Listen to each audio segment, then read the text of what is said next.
예수님 오셨습니다. 오늘 예수님 오신 그 성탄을 축하하는 주일 예배로 드리는데요. 오늘 읽은 말씀을 가지고 예수님은 누구신가? 나는 선한 목자라, 이런 제목으로 함께 은혜 받기를 원합니다. 자, 오늘 본문을 보면 예수님께서, 우리가 성탄절은요, 예수님께서 언제 어디서 태어났느냐 하는 것도 중요하지만 더 중요한 것은 이 땅에 오신 예수님이 누구이시냐라는 것이죠. 그죠? 그분이 나와 어떤 관계가 있는가, 그 오신 예수님을 바로 알고 바로 믿는 것이 성탄절의 가장 중요한 핵심인 줄로 믿습니다. 자, 오늘 본문에 보면 예수님이 당신에 대해서, 자기 자신에 대해서 뭐라고 말씀하시냐면요, 나는 선한 목자다라고 말씀하세요. 한번 따라해 볼까요? 나는 선한 목자다. 나는 선한 목자다. 예수님이 그렇게 자기 자신을 규정하셨어요.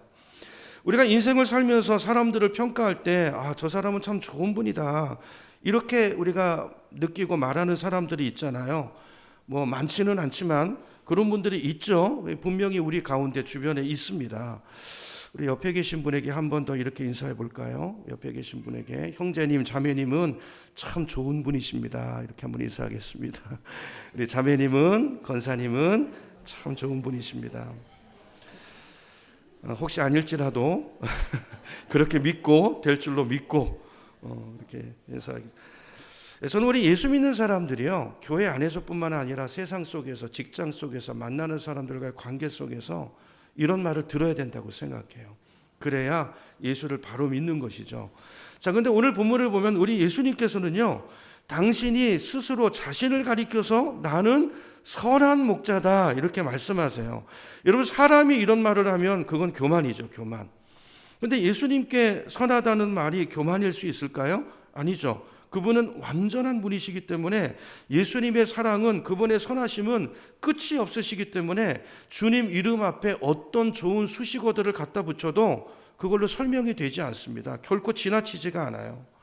이런 주님께서 오늘 말씀에 왜 당신을 선한 목자라고 가리키시고 설명하시는지 그 이유를 11절에서 설명하십니다. 11절로 가볼까요? 11절을 보면 나는 선한 목자다, 이렇게 말씀하시는 이유가 그 다음에 나오죠. 선한 목자, 즉 나는, 당신을 가리켜서 얘기하는 거잖아요. 나는 양들을 위해서 어떻게 한다고요? 목숨을 버리거니와 그랬어요. 여러분, 주님이 선한 목자이신 이유는 이 한 가지 때문이에요. 사실은 예수님은 양들을 위해서 목숨을 버리신다는 거예요.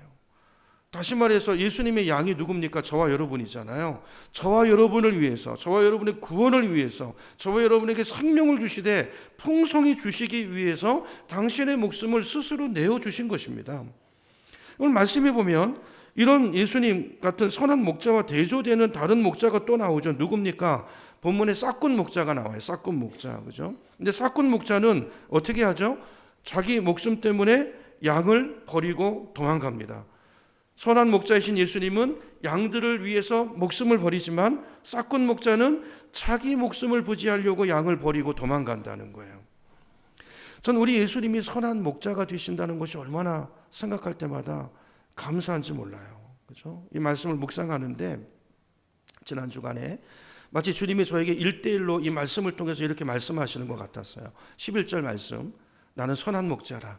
나는 이 양들 자리에 너를 위해서, 나는 선한 목자야. 내가 이 땅에 온 이유는 내가 너를 위해서 목숨을 드림으로 내가 너를 구원하기 위함이야. 너에게 생명을 주되, 너에게 평강을 주되 풍성히 주기 위함이야. 누구를 위해서라고요? 나를 위해서. 여러분, 성탄의 주님이 이 땅에 오신 이유는 바로 나의 구원을 위해서, 나에게 생명을 주시기 위해서, 나를 위해 죽으시기 위해서 이 땅에 오신 줄로 믿으시기 바랍니다. 여러분, 오늘 예배 끝나고 집에 가셔서요, 오늘 본문 말씀을 한 10번만 읽어보세요. 10번만. 제가 지난 주간에 한 30번 정도 본 것 같아요. 제가 그 말씀을 계속 읽으면서 묵상하면서 느꼈던 설교가 필요 없지 않나 생각이 듭니다. 여러분, 집에 가서 이 말씀을 10번만 읽어보시면 제가 그때 느꼈던 그 은혜, 그 감동을 여러분도 그대로 느끼게 될 줄로 믿습니다. 15절에도 보시면요, 이렇게 말합니다. 아버지께서 나를 아시고, 하나님이 나를 아신대요. 그렇죠? 오늘 주님이, 물론 제가 이제 그렇게 들렸다는 말이에요. 주님께서는 물론 하나님이 주님을 아시고 예수님이 아버지를 아는 것, 그걸 말씀하는 거지만, 이 말씀을 통해서 하나님이 저에게 내가 너를 안다, 내가 너를 안다. 너의 문제를 알고 너의 고통을 알고 눈물을 알고 그래서 나를 사랑하사 나를 이처럼 사랑하사 독생자 예수 그리스도를 이 땅에 보내시고 그렇게 순종해서 오신 예수님께서 나를 위해서 목숨을 버린다. 그죠? 내가 너의 선한 목자다라는 음성을 제가 지난 주간에 마치 저에게 주시는 1:1로 말씀하시는 하나님의 음성으로 들려졌어요. 여러분도 이 말씀을 계속 읽고 묵상하는 가운데 주님의 그 귀한 진한 사랑을 느끼시고 체험하시는 복된 은혜가 있기를 축원합니다. 우리의 삶을 보면요, 나를 위해서 살아주신 분들이 있어요. 그죠? 그런 분들이 누구나 있습니다. 누구나. 대표적으로 어머니가 있잖아요. 어머니. 어머니는요, 그 이름 자체가 희생의 의미를 가지고 있지 않습니까? 희생이 없이는요, 아무도 어머니가 될 수 없어요. 그죠? 아이를 임신하고 잉태하고 10달을 입덧하고 뱃속에 가지고 아이를 그 속에서 키우고 낳는다는 것은 이건 보통 희생이 아니에요. 그죠? 희생입니다. 또 아버지는요, 그 이름에 짐을 진다는 의미를 가지고 있습니다. 한 가족을 이끌어가고 가족을 책임져야 된다는 그 짐을 지지 않으면 그는 아버지가 아닌 것이죠. 자녀는요, 늘 속을 썩이고 문제도 많이 일으키지만 그러나 자녀의 특권이 뭐냐면요, 나를 사랑하시는 분이 있다는 걸 깨닫는 거예요.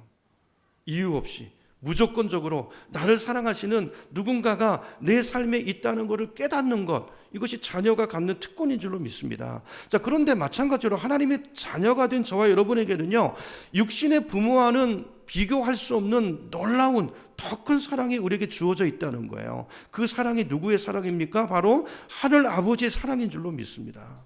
요한복음 3장 16절에 보니까 성경이 이렇게 말해요. 하나님이 세상을 이처럼 사랑하사, 저 말씀도요, 세상에다가 나를 넣어서 읽어보세요. 하나님이 나를 이처럼 사랑하셔서 누구를 주셨다고요? 독생자 아들 예수 그리스도를 주셨으니, 왜 주셨어요? 이는 그를 믿게 하심으로, 성령을 통해서 그를 믿게 하시고 그를 믿는 자마다 멸망하지 않고 무엇을? 영생을, 생명을 얻되 풍성하게 영생을 우리에게 주시기 위함이라고 말씀하고 있어요.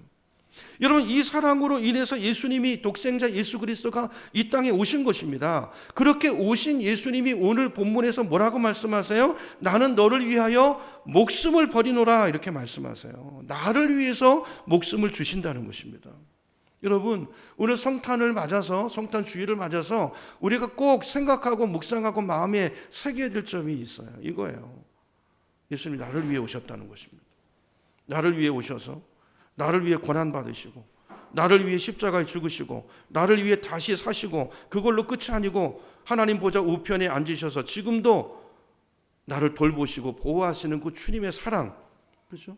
그 사랑을 주시기 위해서 주님이 우리에게 오셨다고 말씀합니다. 복음서에 보면, 마태복음에 보면 예수님의 이름이 있는데요, 그 예수님의 이름의 뜻을 말씀하는데 이름 속에 예수님이 어떤 인생을 살 것인가가 거기 들어있어요. 마태복음 1장 21절을 보시면요, 스크린 보세요. 이렇게 말합니다. 천사가 아들을 낳으리니 이름을 뭐라고 하라고요? 예수라 하라. 왜 예수라고 지으라고 하는 것입니까? 이름 속에 그분의 정체성이 있기 때문에. 이는 그가 자기 백성을 그들의 죄에서 어떻게 할 자예요? 구원할 자이심이라 그랬어요. 이런 성탄절의 진정한 의미는 이 복음을 깨닫는 것입니다. 주님이 왜 오셨는지, 나를 구원하기 위해서 오셨고, 그래서 나를 위해서 주님은 목숨을 버리셨다라는 사실을 다시 한번 기억하고 그 사랑 안에 거하는 것, 이것이 성탄절의 진정한 의미인 것입니다.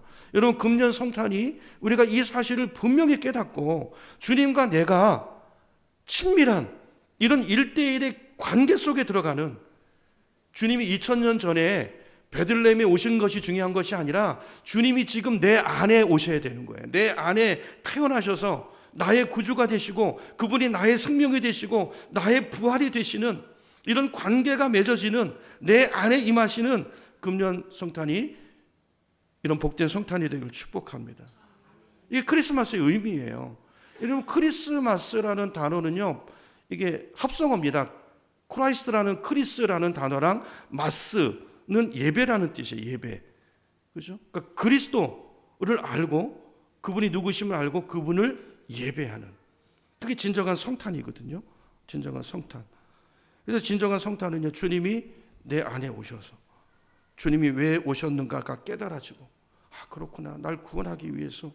그래서 주님이 나를 위해 생명을 버리셨구나 라는 것이 믿어지고 깨달아져서 주님을 향한 예배가 터지는 날, 그게 진정한 성탄인 것입니다.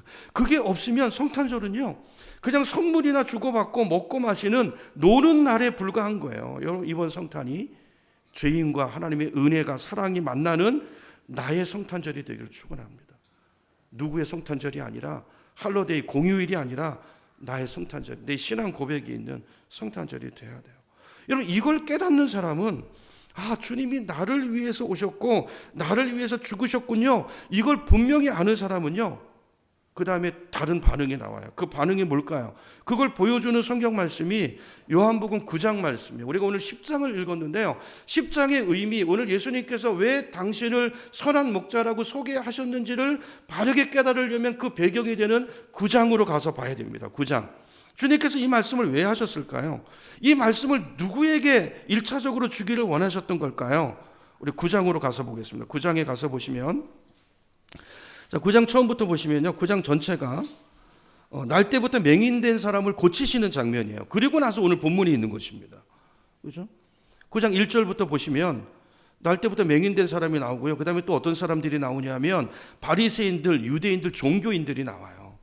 근데 우리가 여러분 아시는 것처럼 예수님께서 맹인의 눈을 뜨게 해주시잖아요. 고쳐주세요. 그리고 나서 이어지는 말씀이 바로 오늘 읽었던 요한복음 10장의 양과 목자의 비유인 것입니다. 그 비유를 통해서 주님께서는 내가 너의 목자라고 이야기하시는 거예요. 내가 너의 목자다. 목자다. 그죠? 그리고 너는 내 양이다. 그러면서 자, 목자의 특성, 선한 목자의 특성을 아까 말씀드렸죠. 이야기하신 다음에 또 양의 특성이 뭔가도 말씀하세요. 양의 특징은 뭐냐면, 양은 자기 목자를 알고 목자의 음성을 기가 막히게 들어요. 목자의 음성을 들어요. 목자의 음성을 알아듣고 그 목자를 따라가는 것이 그 목자의 양이라고 말씀하세요. 자, 그런데 6절을 가보세요. 다시 오늘 본문 6절 10장입니다. 10장 6절로 가보면 바리새인들이 예수님의 이 비유의 말씀을 알아듣습니까? 못 알아듣습니까? 못 알아들어요. 못 알아들어요. 그러면 예수님의 이 비유에 의하면 이들은 예수님의 양인 거예요? 아닌 거예요? 아닌 것이죠. 예수님의 양은요, 예수님의 말씀을 들으면 그 말씀이 어떤 뜻인지 알아들어요. 그 말씀을 듣고 그분이 나의 목자이심을 알고 그분을 따라 삶을 살아요. 그런데 무슨 말인지 몰라요. 관심도 없고 못 알아들어요. 양이 아닌 것입니다. 그래서 결국 바리새인들이 예수님을 배척하고요, 그 종교인들이, 종교 지도자들이 결국은 예수님을 십자가에 매답니다. 요한은 9장을 통해서 그 과정을 설명하고 있어요. 자, 이제 9장으로 가서요, 9장 14절로 가봅니다.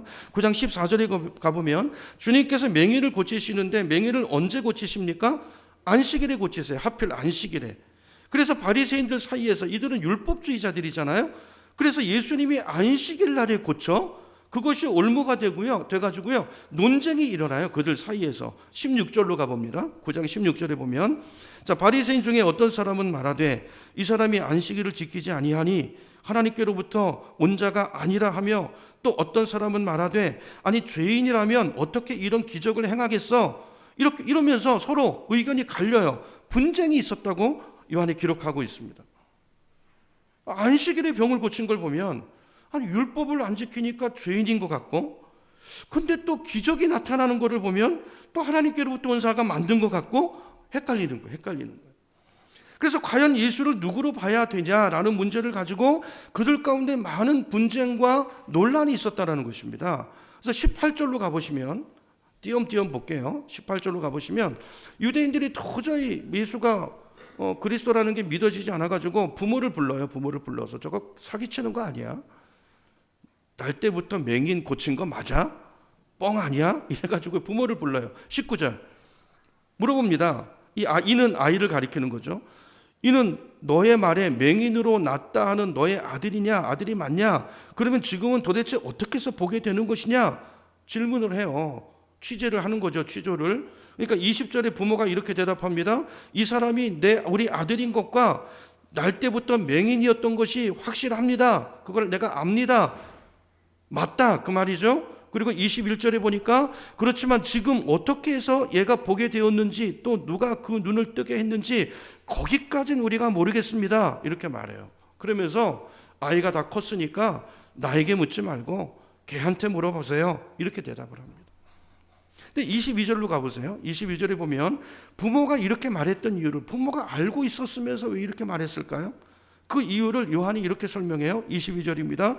그 부모가 이렇게 말한 것은 이미 유대인들이 누구든지 예수를 그리스도로 시인하는 자는 어떻게 하기로? 출교하기로 결의하였으므로라는 거예요. 결의하였으므로. 그러니까 예수를 그리스도라고 인정하는 자, 저분은 하나님이 보내신 그리스도가 맞아, 이렇게 인정하는 사람은요, 유대 사회에서 내쫓기로 결정을 했다는 거예요. 지도자들이. 그래서 그게 무서워서 괜히 저분이 고쳤어요 이렇게 말했다가 쫓겨날까봐, 직장도 잃고 그럴까봐 그게 무서워서 말을 못했다라는 거예요. 요한이 그렇게 설명하는 거예요. 말을 못하고 아들에게 가서 물어보세요 이렇게 말했다는 거예요. 그래서 이 사람들이 이번엔 또 아이를 부릅니다. 아들을 불러요. 그랬더니 뭐라고 대답합니까? 25절 가보세요. 25절 대답하되 그가 죄인인지 내가 알지 못하나 한 가지 분명히 아는 것은 내가 맹인으로 있다가 지금은 보는 것입니다. 이렇게 말해요. 그리고 33절에 보니까 이분이 하나님께로부터 오신 분이 아니라면 어떻게 이런 일을 할 수 있겠어요? 라고 대답해요.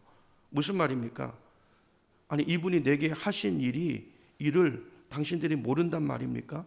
이걸 보면 이분이 하나님이 보내신 자가 분명하지 않습니까? 어떻게 당신들은 보고도 믿지 못합니까? 라고 이야기하고 있는 거예요. 이런 그 말을 듣고 바리새인들이 어떻게 합니까? 28절에 가보면 좀 건너뛰면요, 화를 내죠. 응? 왜 어떻게 모르고 자꾸 물어봅니까?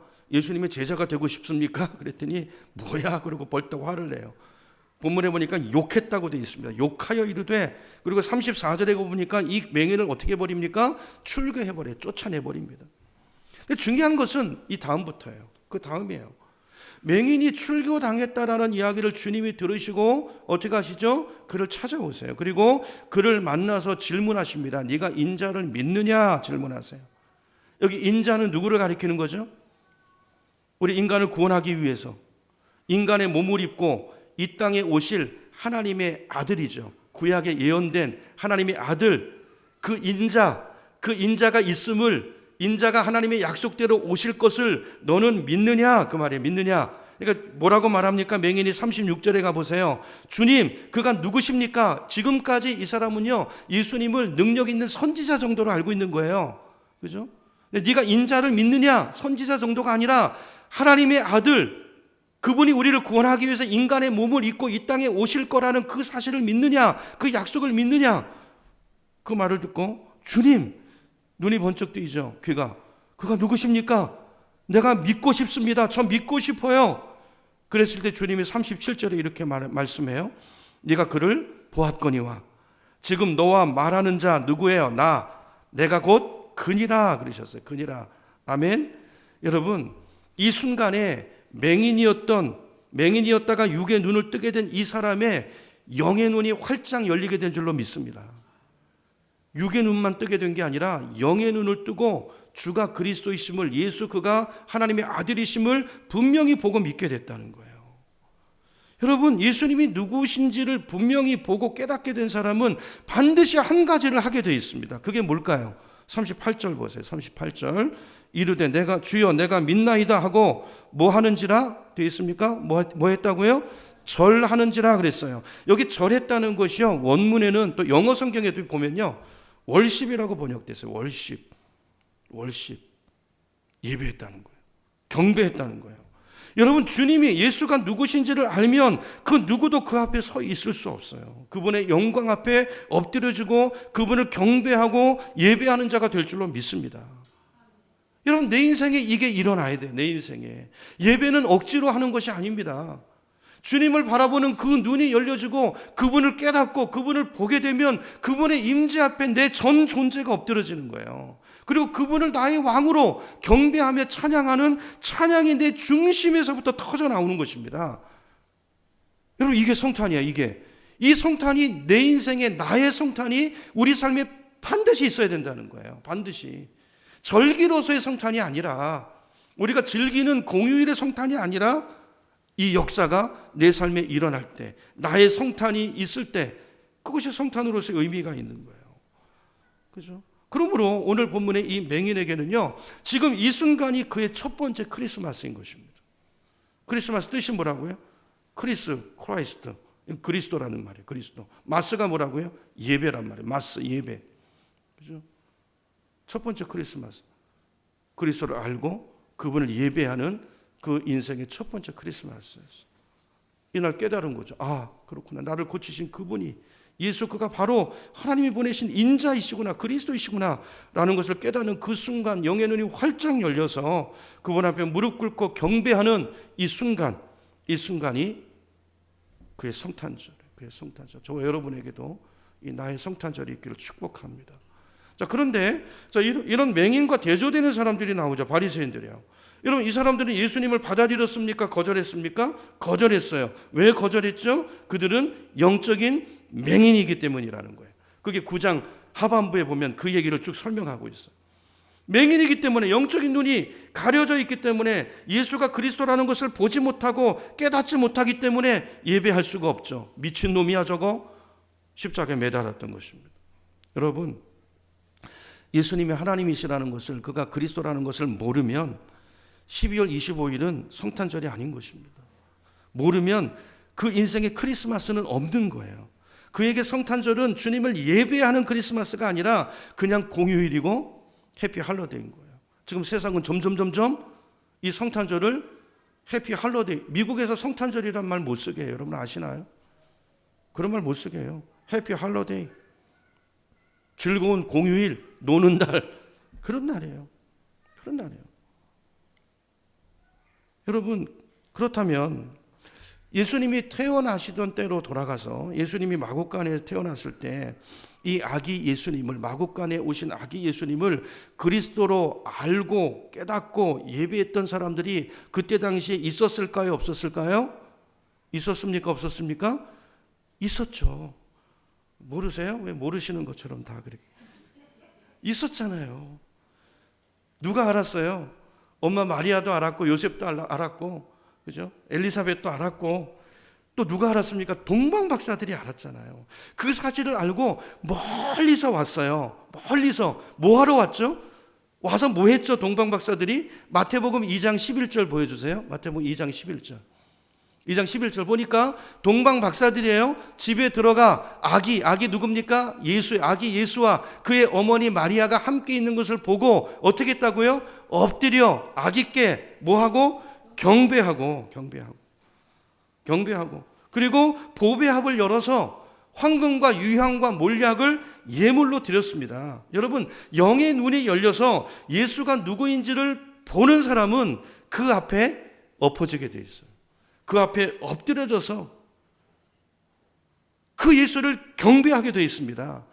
그 순간만이 아니라 평생토록 그분을 경배해요. 그리고 오늘 주님 말씀하신 대로 선한 목자이신 예수님, 평생 그 주님의 양이 돼서 평생 그분의 음성을 듣고 평생 그분을 따라가는 삶을 살게 되는 것입니다.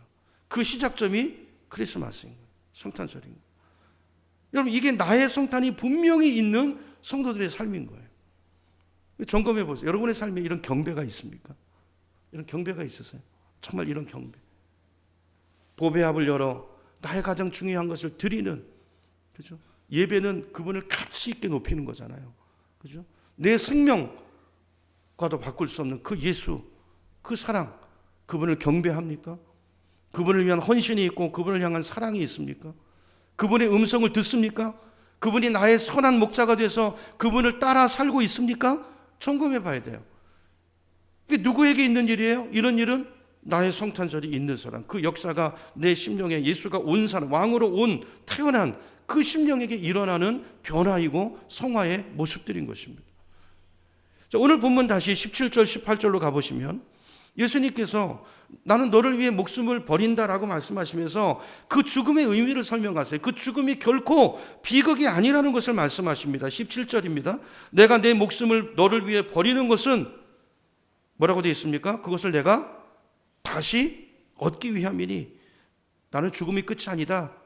사망 권세를 깨고 다시 살아날 부활할 것이다 그 말이죠. 이로 말미암아 아버지께서 나를 사랑하시느니라. 18절 이를 내게서 빼앗는 자가 있는 것이 아니라, 예수의 생명을 빼앗는 자가 있는 것이 아니라 내가 스스로 버리노라.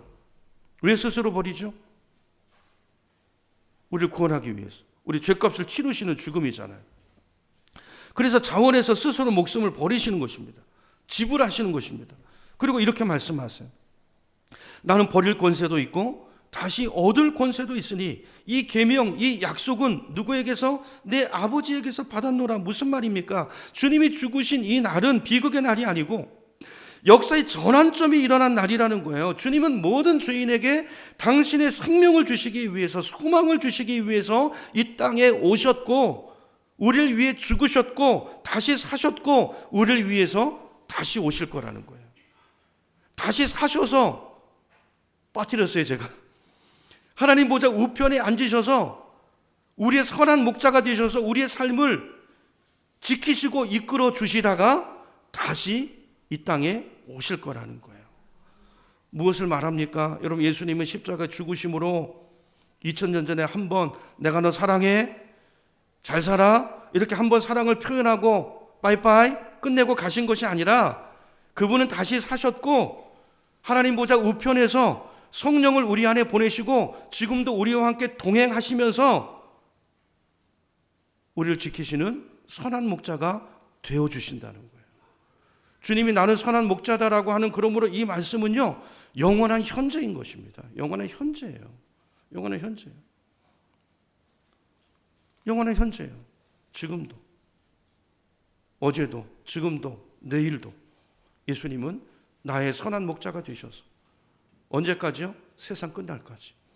성경 한 군데 보고 마치겠습니다.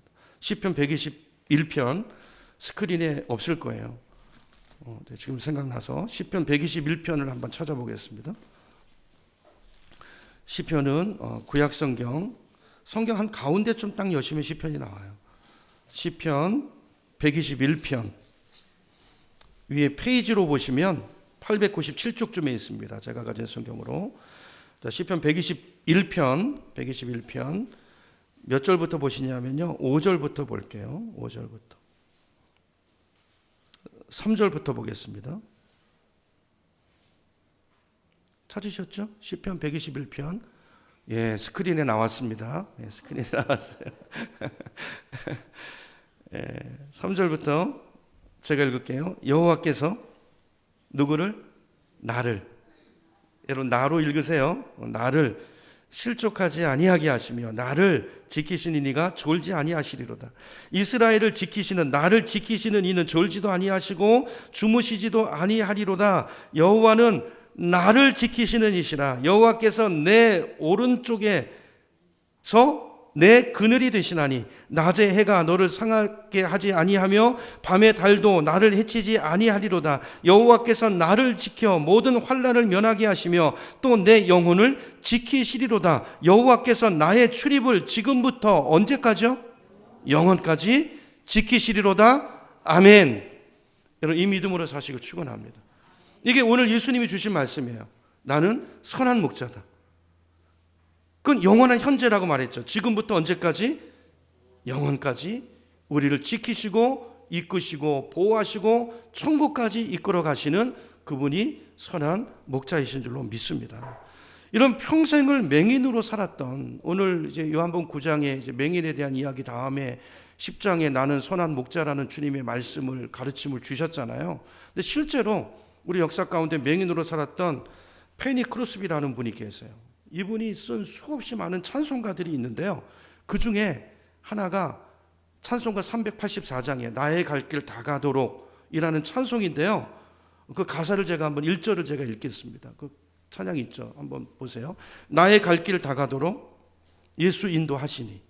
예수님 선한 목자세요. 내 주 안에 있는 긍휼 어찌 의심하리요. 믿음으로 사는 자는 하늘 위로 받겠네. 무슨 일을 만나든지 어떻게 하리라? 만사 형통하리라. 여기 만사 형통이란 말은요, 내 삶에 고난이 와도 고난을 만날 수 있어요. 어려운 일을 만날 수 있단 말이에요. 내 인생에 질병이 찾아올 수도 있단 말이에요. 그러나 예수님이 나의 선한 목자가 되시기 때문에, 그러나 그 고난조차도 합력해서 내 인생의 선을 이뤄내신다는 거예요. 하나님이 그런 하나님이시라는 것입니다. 여러분, 이런 은혜가 저와 여러분의 남은 삶에 있기를 축복하고 이 믿음으로 남은 인생을 승리하시는 저와 여러분 되길 축원합니다. 여러분에게 성탄절이 있으시죠? 나의 성탄절이 있음을 감사하시고, 중요한 것은 지금부터 시작이에요. 지금부터 선한 목자이신 예수님, 그분의 음성을 듣고 그분을 나의 주님으로 모시고 그분을 따라 살아갈 때, 오늘 이 시편 121편의 이 놀라운 약속들이 그 순간부터, 그게 지금이죠. 지금부터 언제까지? 영원까지 신실한 주님의 보호와 인도가 여러분을 지키실 것입니다. 그런 은혜가 있기를 주님의 이름으로 축원합니다.